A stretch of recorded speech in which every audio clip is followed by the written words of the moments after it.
Technical perspective समझते हैं यहाँ से। हमारे साथ राहुल शर्मा मौजूद हैं इस वक्त, director and head of research GM financial services के। Rahul, good morning.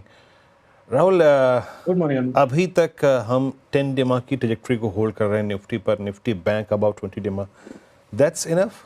जो रीसेंट प्राइस डैमेज हुआ लास्ट वीक का, या फिर अभी आपको पेन और दिखाई दे रहा है, या फिर यहाँ से एक स्ट्रॉन्ग पुल बैक के चांसेस नजर आ रहे हैं आपको?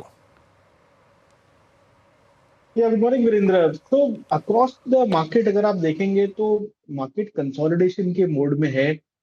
एक पॉजिटिव डेवलपमेंट ये जरूर है कि पिछले week mid cap select index ने नया हाई लगाया, यानी कि निफ्टी में और ओवरऑल अगर ब्रॉड मार्केट इंडाइसेस में देखें तो कंसोलिडेशन है। लेकिन जो मिड कैप्स है अभी भी सेटअप काफी बढ़िया है। तो मेरे हिसाब से मार्केट का जो रिस्क एपेटाइट है वो अभी भी बना हुआ है, और ओवरऑल हमें लगता है कि ये कंसोलिडेशन आज नहीं तो कल पूरा होना चाहिए। खास करके अगर वीकली सेटअप देखें निफ्टी का तो हमें लगता है कि 25,222 जो कि काफी एक स्टिफ रेजिस्टेंस का काम कर रहा था, अब एक सपोर्ट बन चुका है। और निफ्टी में हमें लगता है कि इस वीक में हमें एक फॉलो अप राउंड देखने को मिल सकता है, जहां पर निफ्टी तैयारी कर सकता है 25,800 26,000 तक के लेवल्स टेस्ट करने की। तो बाय ऑन डिप की रणनीति रखे। इनफैक्ट 25,400 पे भी आप यहाँ पर तेजी का व्यू रख के चल सकते हैं। रिस्क रिवॉर्ड जो है वो लॉन्ग्स के लिए फेवरेबल है। और ओवरऑल जो मार्केट कंपोनेंट्स है, जैसे खास करके अगर हैवी वेट्स की बात करें, जैसे रिलायंस इंडस्ट्रीज, अभी भी स्टॉक काफी मजबूत है। इनफैक्ट आपके चैनल पे कई बार रेकमेंड किया है इसे, और अभी भी रिलायंस का जो सेटअप है वो पॉजिटिव है। हमें लगता है कि जो हमारा इनिशियल टारगेट था 1550 का ऑलमोस्ट अचीव हुआ है, और अभी शायद 1600 तक के लिए जगह रिलायंस में ओपन अप होती हुई दिख रही है। दूसरा आईटी क्षेत्र यानी कि टीसीएस का एक रिजल्ट है इस वीक।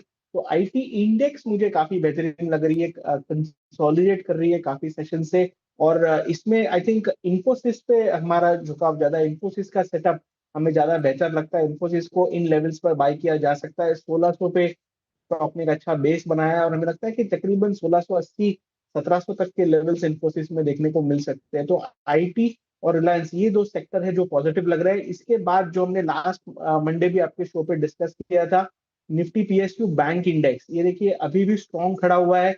इनफैक्ट एसबीआई पे हमने लास्ट मंडे बाय इनिशिएट किया था। अभी भी हमें लगता है कि और तेजी एसबीआई में आती हुई दिख सकती है। इनफैक्ट कैनरा बैंक इस लिस्ट में मैं ऐड करना चाहूंगा। कैनरा बैंक का सेटअप काफी मजबूत दिख रहा है इन लेवल्स के ऊपर, और मुझे लगता है कि 120 125 तक के लेवल्स कैनरा बैंक में आने वाले 10 से 15 सेशन में देखने को मिल सकते हैं। और ओवरऑल हमें लगता है कि ये सिलेक्ट सेक्टर्स और स्टॉक्स है जो मार्केट को एक तरह से टूटने नहीं दे रहे। और कहीं ना कहीं हमें लगता है कि जैसे ही ग्लोबल संकेत थोड़े सुधरेंगे, या फिर जो ट्रेड वॉर जो चल रहा है, एक तरह से जो डील साइन होनी है इंडिया यूएस के बीच में, वो अगर वहां पर कुछ पॉजिटिव डेवलपमेंट आता है तो मार्केट को एक ट्रिगर मिलेगा, और निफ्टी शायद एक नया ऑल टाइम हाई की तरफ जाता हुआ दिखेगा। इस सीरीज में यानी जुलाई महीने के अंदर हमें लगता है कि निफ्टी नया ऑल टाइम हाई लगा सकता है। Okay, Nifty all time high लगा सकता है आप। चलिए, ये कुछ लार्ज स्टॉक्स की बात हो गई। इसके अलावा अब स्मॉल कैप या मिड कैप में भी कोई स्टॉक्स हैं जो आपको अच्छे लग रहे हैं यहाँ पर? Rahul ji, good morning.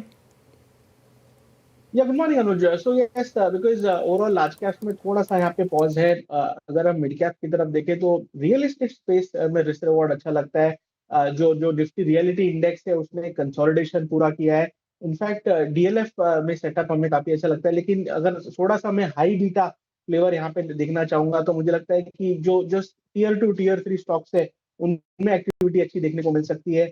हपटाउन का सेटअप काफी बढ़िया लगता है। स्टॉक ने एक 200 से लेकर 280 तक का बड़ा मूव दिखाया है, और हमें लगता है कि अभी भी मोमेंटम स्टॉक के अंदर खत्म नहीं हुआ है। तो हमें लगता है कि तकरीबन 300 310 रुपए तक के टारगेट्स शॉर्ट टर्म में हपटाउन में देखने को मिल सकते हैं। और ओवरऑल रियल एस्टेट स्पेस में हमें लगता है कि जो एक कूलिंग ऑफ हुआ है, यहाँ पर एक फॉलो अप बाइंग में खास करके जो ओवरऑल सेक्टर है हमें लगता है कि आती हुई दिख सकती है। तो हमारा आउटलुक जो है वो मिड कैप स्मॉल कैप में पॉजिटिव है, और रियल एस्टेट स्पेस में आई थिंक यहाँ पर चेरी पिकिंग की जा सकती है। ओके, अच्छा राहुल जी, ये जो एफएमसीजी में आज क्वार्टरली अपडेट्स के बाद मूव आया है, ये आपको इसका इम्पैक्ट चार्ट्स पे सिर्फ इक्का दुक्का दिन लगता है? क्योंकि अब थोड़ा सा हमें ना बैकग्राउंड थोड़ा तलाशें जब एफएमसीजी स्टॉक्स का, तो वो पोस्ट बजट भी स्विंग कोलैप्स हो गया था। तो मतलब सस्टेनेबल लग रहा है क्या आपको ये? और अगर हाँ तो कोई खास स्टॉक फ्यूचर? ये देखिए ऐसे मार्केट में जब निफ्टी एकदम ऑल टाइम हाई के पास है, एफएमसीजी ने काफी स्ट्रगल किया है।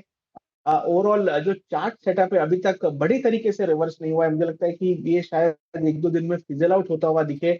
और स्ट्रक्चरली मुझे लगता है कि अगर इसमें तेजी आनी है इंडेक्स में, तो 56,000 के ऊपर अगर क्लोजिंग देखने को मिल जाती है तो एक ब्रेकआउट बनेगा, जहां पर हमें लगता है कि 58, 500 इनफैक्ट 60,000 तक के भी लेवल शायद आने वाले 2 से 3 महीने में देखने को मिले। तो as of now wait and watch पर रखिए। आई थिंक जो जो फोकस है, आई थिंक जो सिलेक्ट लार्ज कैप स्टॉक से जिनकी हमने बात की, आई थिंक वहां पर किया जा सकता है।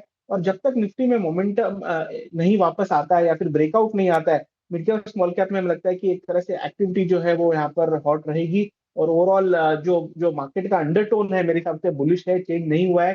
थोड़ा जो रिजल्ट्स है वो भी एक तरह से इम्पेटस देते हुए दिखेंगे इस महीने में मार्केट को। ऑलराइट राहुल जी, बहुत बहुत शुक्रिया आज हमारे साथ जुड़ने के लिए और थैंक यू इस शो अनुज, में थैंक यू सम्मिलित होने वेरी के लिए। चलिए इस